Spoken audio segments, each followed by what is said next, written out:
cannot stand by silently while the lieutenant governor is facing multiple credible allegations of sexual assault. I believe these women. He needs to resign immediately. Should the lieutenant governor fail to do so, on Monday, I intend to introduce articles of impeachment on Lieutenant Governor Justin Fairfax. It has been a chaotic week in Virginia politics, to say the least. Last night, a second woman came forward to accuse Lieutenant Governor Justin Fairfax of sexual assault. The woman alleged that Fairfax raped her when they were both students at Duke University in 2000. Fairfax denied the allegations and rejected calls from his fellow Virginia Democrats and 2020 candidates that he resign. Fairfax said in a statement, quote, "It is obvious that a vicious and coordinated smear campaign is being orchestrated against me. I will not resign." This morning, a source close to Fairfax says that he's meeting with his family and his team today and will have a response very soon. Fairfax's accusers say that they decided to come forward because Fairfax, as lieutenant governor, would succeed Governor Ralph Northam if Northam were to resign over the revelation that he wore blackface in the 1980s. Northam has also refused to step down, as has the third in the state's line of succession, Attorney General Mark Herring, who said on Wednesday that he had also dressed in blackface in college. Joining me now from Richmond is NBC News reporter Mike Viqueira, and in D.C., Jason Johnson, politics editor for TheRoot.com. Vic, I'm going to go to you first, Mike. What is the lay of the land right now in Virginia? You have three Democrats at the top of the line of succession there, and now it is the lieutenant governor who is the focus of calls to resign. What is going on down there? I mean, you're absolutely right, Joy, and it's been a tumultuous week, to say the least. I was standing here last weekend, less than 24 hours after this story broke, and everybody thought that Ralph Northam's, not just days were numbered, but hours were numbered. He has obviously survived. We understand from our reporting that he had a staff meeting yesterday. Top staff gathered around him, and he said he will not resign. Obviously, the situation has changed dramatically now. The person who serves under him is Lieutenant Governor Justin Fairfax, under the microscope now, again, late breaking on a Friday night.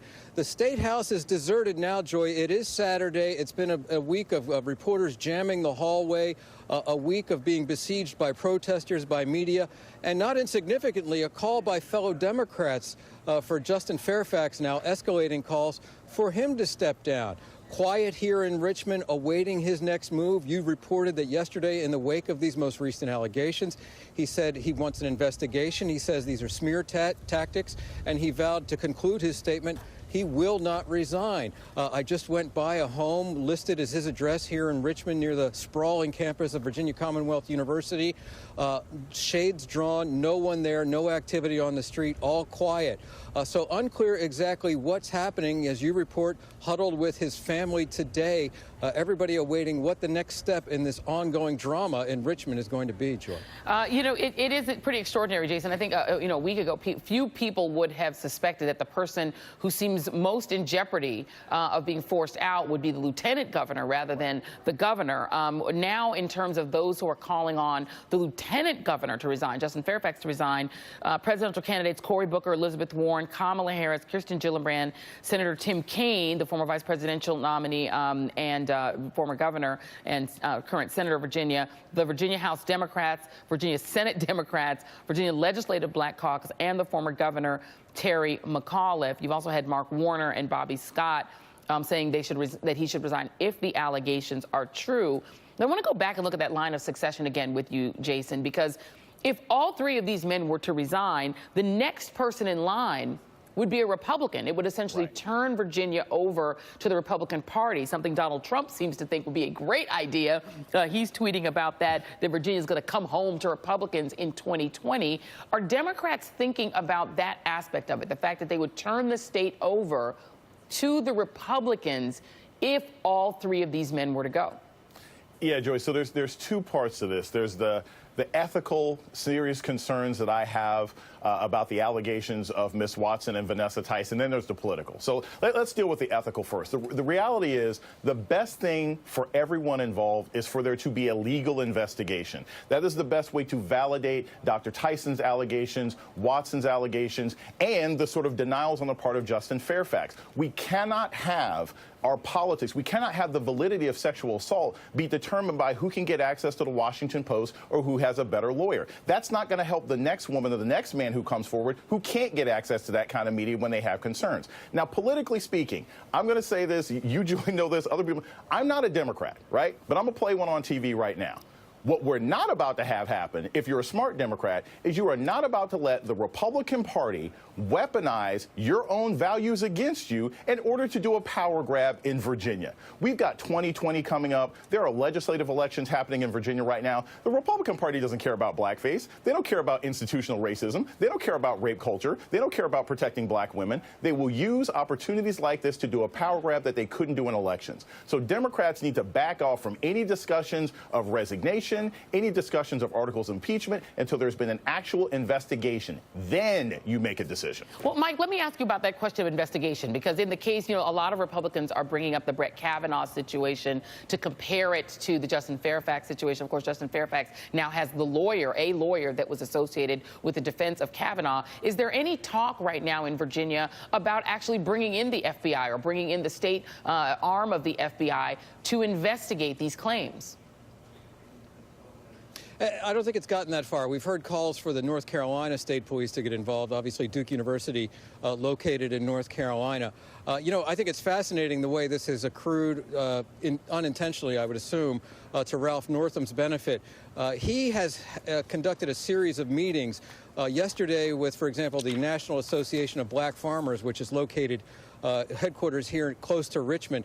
I was driving down here, down 95. I got a call from John Boyd, who leads that organization, at the behest of a public relations agency. Mr. Johnson was just referring to this to try to sort of spin the media, talk about the fact that he, in fact, was in the governor's mansion yesterday about 1 o'clock having a meeting with Ralph Northam and was sort of sent out to given this list of this call list to call people like me and you to tell them that Ralph Northam was a good guy after all, and he should stick around. The events have sort of conspired to give Northam new life. This after renewed calls for his resignation. So an incredibly complex series. A complex dynamic going on here, Joy. Yeah, to say the least. You've had BuzzFeed has the piece out, Jason, about Northam saying that part of what he wants to do is completely change his agenda to focus on race, saying that his advisors have assigned him to read Roots and the Case for Reparations, the Atlantic article by Ta-Nehisi Coates, and that he's doing this whole sort of reinvention of himself. Is there a scenario in which it is Northam who winds up, of the three, being in the soundest political position because of the threat to turn the state over to the Republicans? I mean, only Democrats in the state are foolish. I'm sorry, but we still don't know if he was wearing blackface or he was dressed as a Klan member, which is a modern-day terrorist organization. And I don't think taking a Black History Month class necessarily absolves you of how serious that is or how many other times you've done it or the fact that Ralph Northam lied about it. Look, if Democrats in the state are smart, if the voters of Virginia are smart, you look at these three men individually and you say, look, Northam did something bad, lied about it, we'll determine. Herring did something bad, lied about it, we'll determine. Justin Fairfax is accused of something. He says he hasn't done it. We need to do an investigation. But at the end of the day, the fact that all three of these men are weakened politically might mean that you can extract the kinds of policies from them that you've always wanted. Look, if Ralph Northam thinks that he actually has to listen to black people for once now that he's governor, maybe that ends up being a good thing. If Justin Fairfax decides, hey, look, whether I did something or not, obviously I have lessons to learn, then maybe we can get some more protections for birth rights and natal rights and things like that for women. I don't think this idea of getting rid of everybody when every single one of these people to a certain extent has denied their behavior without an investigation is the smartest way for anyone to go politically. We will see. And of course, this is a very, very, very important swing state, Virginia. So that's part of the reason that this is taking up so much space. But it's also just because it's just so strange. Mike Viqueira, Jason, thank you very much. Jason's going to be back later in the hour. And coming up.